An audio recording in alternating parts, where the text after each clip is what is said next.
Broadcasting from the business capital of the world, this is the Podcast Business News Network.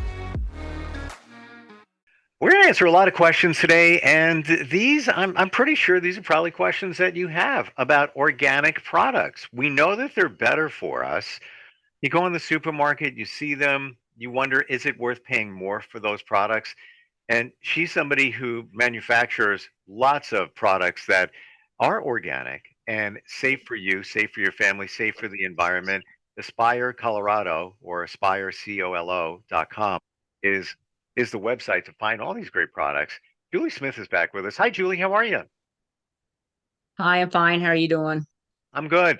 And thank you for being here to talk about organic products. I've started even just produce and things like that. I've started using more of them, eating more of them in the last couple of months, but I don't know if I'm doing it right. So why don't we start right here? What is considered organic? Well, basically, organic means that it was produced without the use of pesticides. And pesticides, and this will be mostly petroleum-based pesticides that don't break down, that are very toxic. So there are different kinds of insecticides and things that are plant based and extracted from plants, and there's certain products like that that are permissible for organic.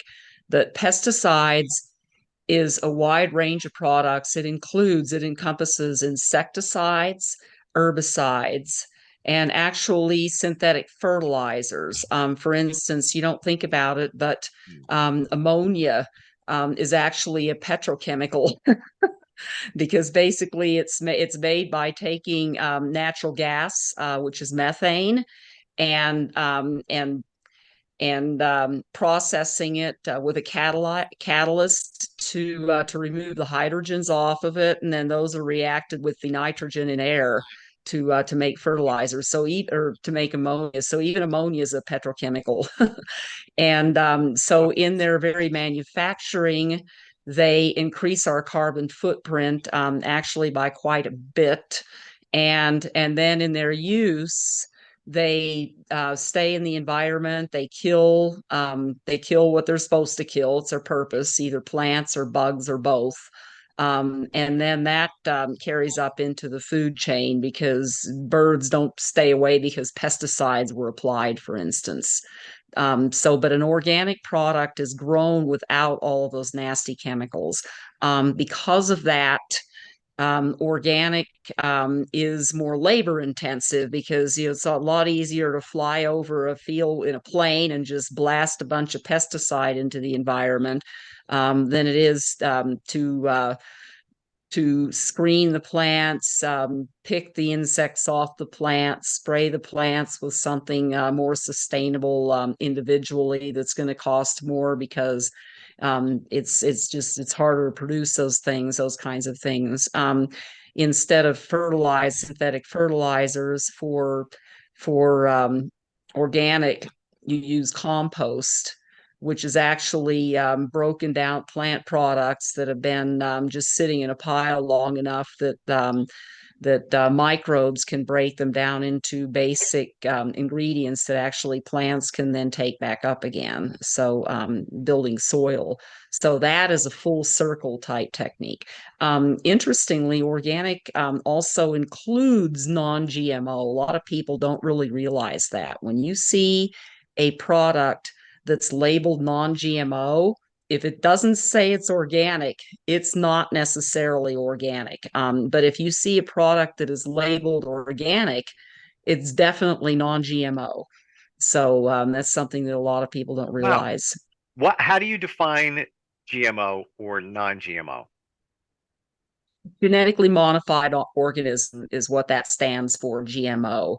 And that means that the genes of whatever product you're buying have been manipulated in some way to improve their characteristics. Some of it is to make them biocide ready, so that you don't need to apply pesticides. That was the original intent, but it's a it's just a manipulation that's not natural, and so that's included within organic.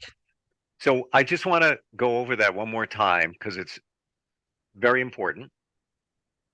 Non-GMO doesn't necessarily mean organic. Am I getting that right? That is absolutely right. It Okay. has to also say organic if it's organic.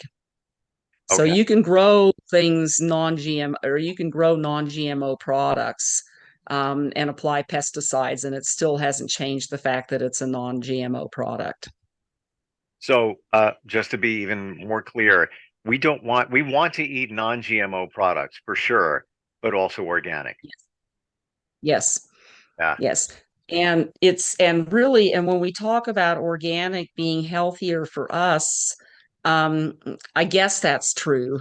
But really, it's more about the people. By the time we get the products, they're normally you wash off your products if you have anything on, if there's anything on the outside of them or whatever, you can wash the products, and you're not going to necessarily ingest, maybe a little bit or something, but the main impact of these chemicals is on the land and on the wildlife, and actually on the farmers and farm workers who have to work with them every day. So because they're the ones that really get hit hard with it. And actually, when it comes to organic, if spraying is involved, the neighbors of the farms, they'll take a plane and just let loose a bunch of chemical to get rid of some plant they don't like, some weed they don't want in there, some insects. And like I said, it's a lot easier to fly over with a plane and just drop it. Well, that gets in the air. They don't have walls on the edges of that farm that keep the insecticides from drifting off into neighboring farms, whose intent might be to be organic, and then they go get hit with these chemicals. So it's an on-site thing. And in the last, a huge thing about organic, for me personally, is about the environment, about the wildlife. The When we fertilize, uh, the fertilizer, when we use synthetic fertilizers like ammonia, um, the unused portions of that will run off into nearby water bodies and cause problems, cause over nitrification, which is called eutrophication. It's where a stream turns all green and gross, and then it goes anoxic, and nothing can live in it. Wow. So that includes all the wildlife that used to live there, all, the fishes swam in there, the whole thing. And the same happens with the herbicides and pesticides. They don't break down in the environment, so they just roll right off into receiving bodies.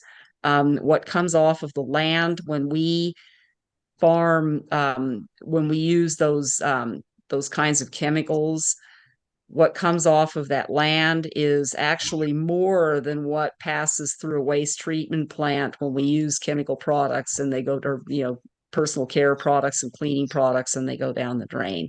And it's not regulated. None of that is regulated. So the only way that we as citizens, and it's been like that for, a couple hundred years, and the only way that we as citizens can keep that from happening is by not buying products that are not organically grown. Um, it's interesting to me that the terminology, so organic is organic, without chemicals, and conventional, they call it conventional in the store. You go to the store, and if they have organic products and conventional products, they'll refer to the ones that are grown with pesticides as conventional. And to me, that seems so backwards, because we didn't even have products like the poisons that we have now, until about like 100 years or so ago. Before that, everything that we grew was organic. And basically, Wow. what happened was that the Green Revolution was where we started using all these chemicals to get more out of our land. And that actually is linked to having more people than the planet can feed. So it all goes back to population ultimately. But it turns out that we have enough technology now, we have enough understanding that it's actually possible to feed us organically. Wow. And again, the only way that we citizens can do anything about it is by buying organic products. All of Aspire products are organic, and it's all of our oils that we make our soap with, the soybean, the canola, the safflower, the hemp oil. Those are all food oils. They're vegetable oils, coconut oil, shea butter. Those are all vegetable oils that were extracted from a plant or a nut or a seed head or something like that. Just the same as any oil, like olive oil is the same way. We have olive oil. And so those are products that are grown in an agricultural, system, and they're grown organically. And we pay probably, I would say, maybe about 50% more for those products than we would for supposedly conventional grown products. But I think it's more than worth it. I'm I felt it was from the beginning, but the more we talk about this, even more so. And I want to talk about the packaging because it's so deceiving. The regulation is loose. Here's an example that you need to watch out for this type of stuff. So somebody gave me some cereal. They were shopping and they know I like, natural kind of cereal. They give me, great big box. I'll share the name. It's called Morning Summit. And it looks like there's a lot of great stuff in there. I'm like, maybe it's a new company that popped up and they're just making this stuff. It looks, it was very organic looking package, right? Like Mhm. fantastic. So I flip over the side of the ingredients and I realize that it's made by a major manufacturer of cereal. Just this, it's another cereal that they're making, is what it is. And then I read some ingredients have been bioengineered, blah, blah, blah, blah, blah. I'm like, really? You can't even just throw some almonds, some dates, and some in there. You gotta mess with it in some regard. Like, and it just kind of just ruined it for me. And unless you read closely, you don't know what you're really getting. And that's when that sticker is on there. And this cereal was not organic. Again, I didn't buy it, but it looked like it was reasonably healthy. There's a lot involved in getting that certified organic, correct? Oh yeah, definitely. Hmm. Definitely. And the way that what happens with, I would say what that is called, what you experience, that is called greenwashing. Not brainwashing. And Greenwashing? It's called greenwashing Wow. when big companies, and it's all over the place, and it really is on us to look at the labels and see what's going on. Now, what turns out to be the case with organic is it is pretty expensive to get certified USDA organic. Costs like a minimum of $2,000 a year. The USDA does not do the certification. They outsource to engineering consulting firms that specialize, that have set themselves up to specialize in certification. And they'll just come in and do an audit on you, and they like to do it once a year and maintain it and so on. Well, a little company like ours isn't quite ready for that. I'd like to get to that point, Sure. but there isn't a way around it. So when you go through the regulations, you absolutely cannot have USDA organics certification seal on your products unless you're certified. That would be, that just would be unethical and actually illegal. Yeah. But what you can legally do is you can label organic ingredients as organic on the ingredient list. And that's what I have done. And the ingredients that I have labeled as organic ingredients on the ingredient list, I have purchased them and they have USDA organic seals on them. So I won't buy an ingredient without that because I'm buying from big companies that sell me, 5-gallon buckets of canola oil. So they're big enough to get certified. So that's the way I'm handling that right now until I can get into a position that I can get certified. Now, the non-GMO part of it it's legal to put non-GMO on the front of the label. And a lot of people don't realize that organic means it's non-GMO. So I go ahead and put it on there because I figure that's just that much more information the consumer sees. And then I also have organic um, and non-GMO on the back, even though I know that if it's organic, it has to be non-GMO. A lot of consumers don't really realize that, so I put them both on there. So one thing I do want to point out here, and this doesn't apply to your products because they are organic, but I would assume watch out for those products that say contains organic ingredients. All right, Mhm. great. That doesn't mean they're all organic. There could be some that aren't. Yeah, And yeah. your perception is Hmm. it's organic. Good to go. I'm going to buy that. But it's Hmm. not. Again, Hmm. it doesn't apply to yours. Yours are truly 100%. But just again, it's just Well, if they say they can't say legally that it contains organic ingredients unless it contains organic ingredients. So no. that's My just point. basically what I'm doing. No. My point here is that yours are all organic ingredients. But Hmm. let's say the cereal that it was. Let's say it's another cereal. There may be four Hmm. organic ingredients in there. The rest are Hmm. not. They're not Yeah. labeling. They do contains organic ingredients. Hmm. They're not saying all organic, which would be the seal. Hmm. Well, actually, you can be certified organic if whether it says it or not, but you can be certified organic. There's a percentage of product or a percentage of your product has to be organic. And I think it's because they know that there's some things that it's really hard to get or you can't get organic. Like for instance, Hmm. I buy a bunch of different essential oils, and some of those I haven't been able to find an organic source for them. So I just get what I can, but there are, and I've been anyway. So but it is legal. I think it's something like it has to be 90% or something like that. And if you have, like, I'm making a soap, and it takes, let's say, just for the sake of conversation, you can scent a pound of soap with, say, 10 grams of essential oil. So if the essential oil is not organic and all of the oils in the soap are, then you're pretty much, you're fine. Hmm. And it's a matter of, to me, it's a matter of honesty and a matter of ethics as far as what you have that's organic. On my website, I have transparency with my ingredients, and I list which ones are organic and I say which ones are not organic so people can look it up. And then it's also on the ingredient lists on my labels. So that's why I have asterisk. The oils are asterisk, and then there will be an essential oil in there that I could not find in organic. And so it's just I got what I could get. Wow. Would you, with your knowledge, years of knowledge, and everything that we're talking about, would you ever eat fruit that's not organic?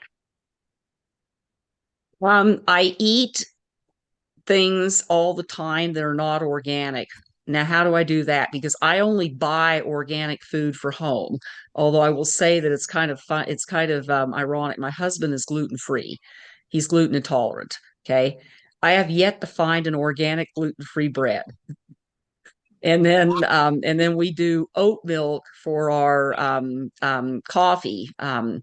Rather than cow milk. Now, there's all kinds of organic dairy meat milk. It's actually all kinds of organic oat milk, but they are horrible in coffee. They like coagulate and they don't have good mouth feel and stuff like that. So I buy Oatly and it's not organic, and I wish it was. Hmm. But pretty much everything else that we have in our lives that we buy is organic. Now, how would I eat something that's not organic? Well, if I go to a restaurant, I have absolutely, I mean, I don't know. And for that reason, I'm pretty careful when I go out and about. And I'm more careful about meat because responsible, that's a whole other topic. Responsibly grass pasture fed beef is a regenerative way of getting beef. Not that I eat beef, but it is, and it's real. But I do eat bacon, And I get that from Whole Foods for two reasons. First of all, I know that it's responsibly raised, and then the other reason is they'll wrap it in paper for me, so I don't have end up with some plastic. So things like that.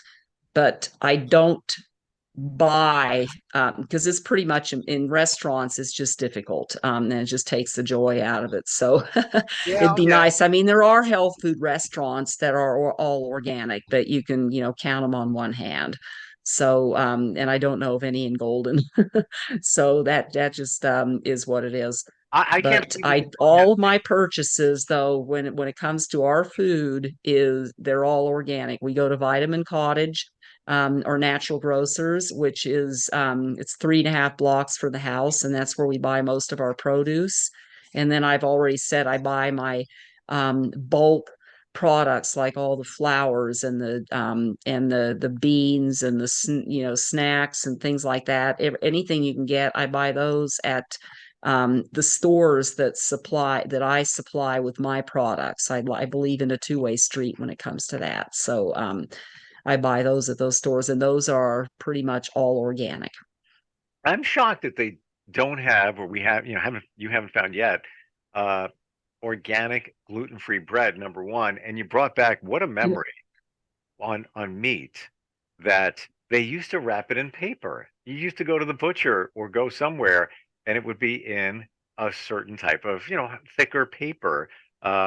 Usually like a, Butcher paper. yeah, like they don't do that anymore. Wow, interesting. Well, they do. They do. It depends on where you go. If they have a butcher, you can walk up to the counter and get what you need. Now, sometimes they'll tell me it's pre-packaged and that's all they have, and I just will choose something else. I really will, because Yeah, I'm not going to take home styrofoam and saran wrap. I just won't. I'll have something else.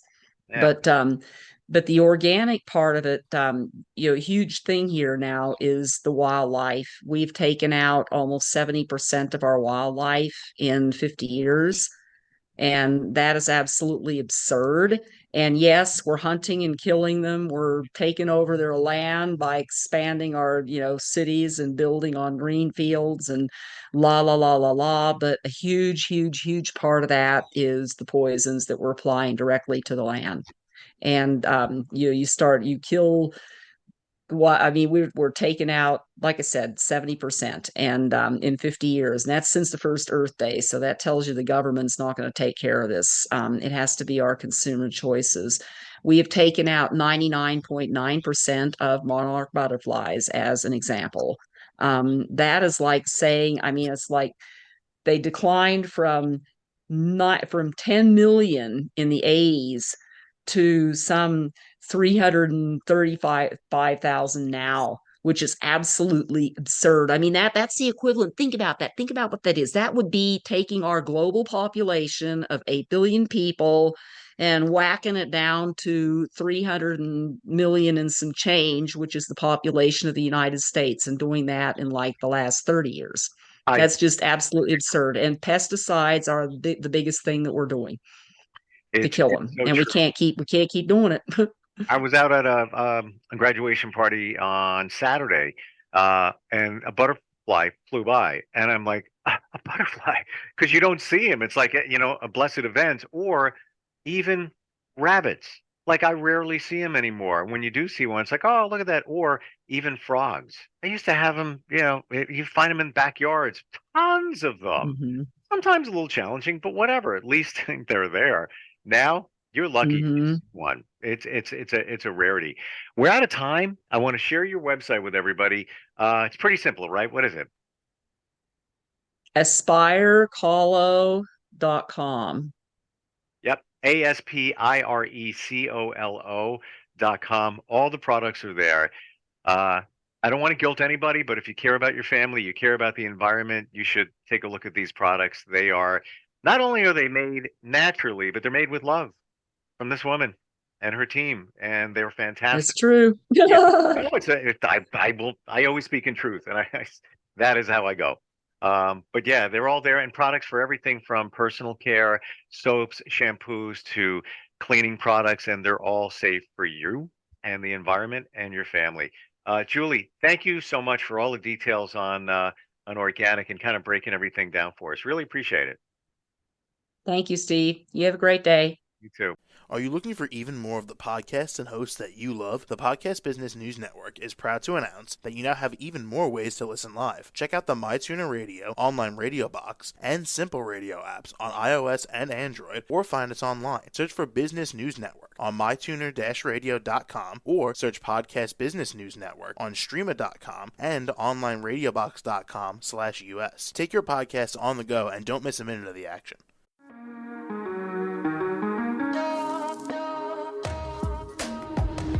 Broadcasting from the business capital of the world, this is the Podcast Business News Network. For nearly 2,000 severely injured veterans, everyday life has become filled with barriers. Day-to-day simple tasks can become pretty daunting. I have to carry my chair up 2 flights of steps or have somebody do it for me. What scares me the most is just the falling. When I'm struggling with my house, I think, to have that one great barrier just knocked down, it's crucial. Home for Our Troops is a wonderful nonprofit that builds a Mortgage-free, fully adaptive, handicap-accessible house. And there's no catch. It'll be our very first home that we've ever owned. This is a game changer. This is where your life begins again. We need you to join us in completing this important mission. Please visit hfotusa.org and help build homes and rebuild lives. Because of you, everything's going to be okay.